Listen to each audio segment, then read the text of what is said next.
Hi, I'm Willow. My presentation will talk about the proposal for extended research projects. This is my proposal structure. Firstly, this is part 1.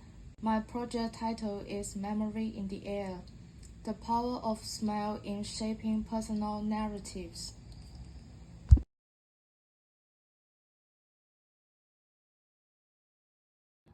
This project was inspired by my travel in Morocco in February, a local way of creating painting where they use sugar green tea and saffron to paint, and then heat up the painting. The heated painting have a caramel smell, and it made me realize that perhaps the sense of smell is also a part of creativity that is worth thinking about.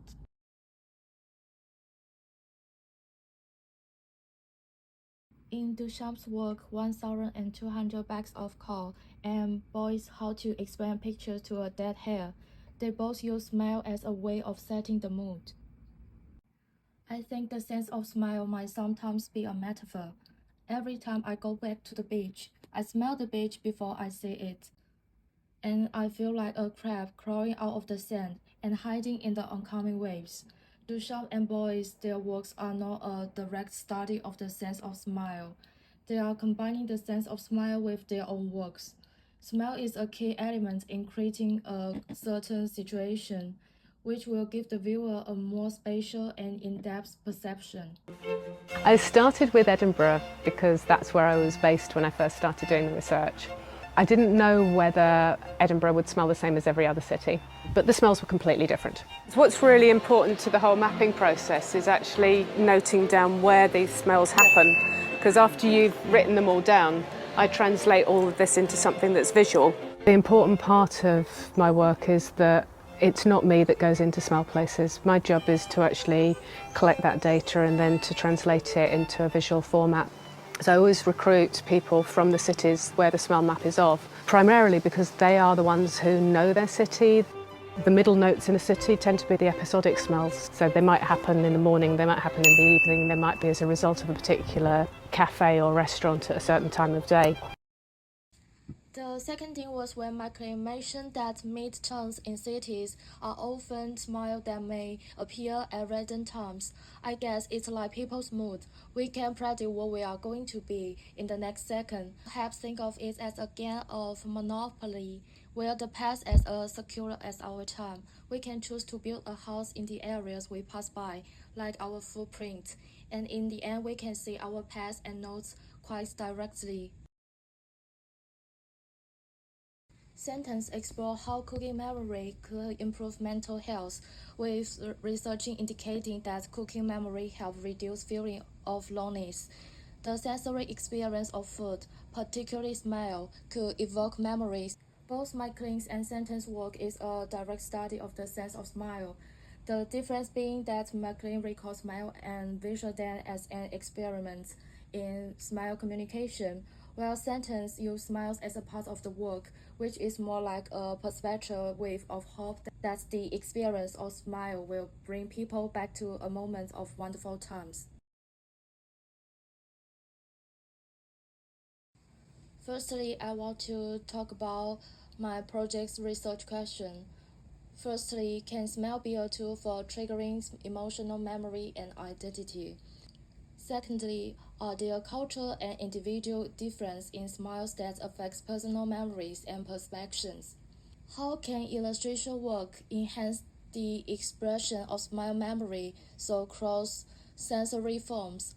The aim of this project is to explore the relationship between smile and memory and perception through illustrative art, and to investigate how smell as a sensory element affects the triggers human emotion and memory through artist expressions. The first objective is to investigate the scientific background and psychological mechanism of smile and memory. The second is to investigate the visual representation of smile through illustration. The third is explore cross-sensory artist expression.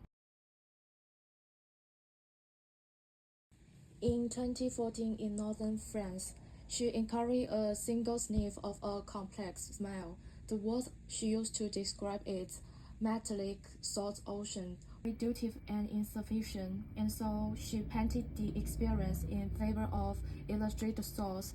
Describing the smell later, she discovered her personal recollection of the smell was more vivid with the accompanying visual.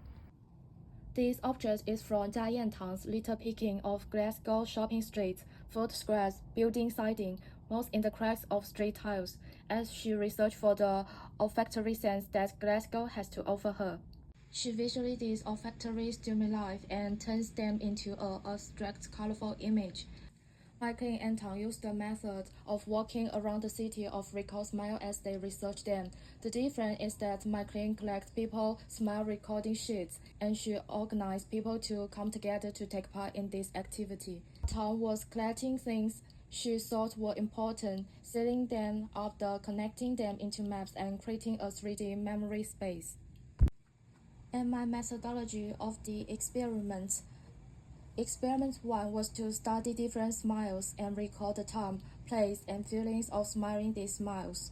Experiment 2 is to study only one smell and record the feeling of that smell at different times and places at regular intervals. For example, ginger, I would cut ginger into different sizes, and I found that it gave off different concentrations of smiles. Perhaps I could place it around my bed every night before I go to sleep and record the time it takes me to fall asleep each day as a sample observation. My project may use it for pre-making workshop, fabric sewing workshop, and ceramic workshop, and more. And this is the material that may be experiment with.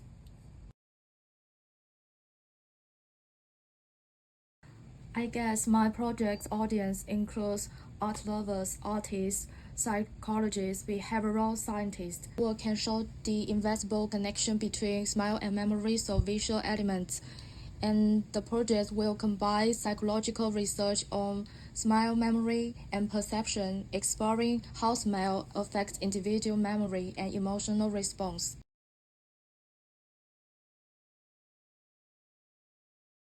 So the abstract expression of smile-induced memories and perceptions, my intended final outcome may employ figurative or abstract style to convey the effects of different smile on the human mind and emotions. In addition, I consider experimenting with making cross-sensory work. I may combine smile and visual elements to create a sensory connecting with the viewer through interactive illustration. This is an ideal timeline because I'm not sure what will happen in the future. This is a list of references. That's all my presentation. Thank you for your listening.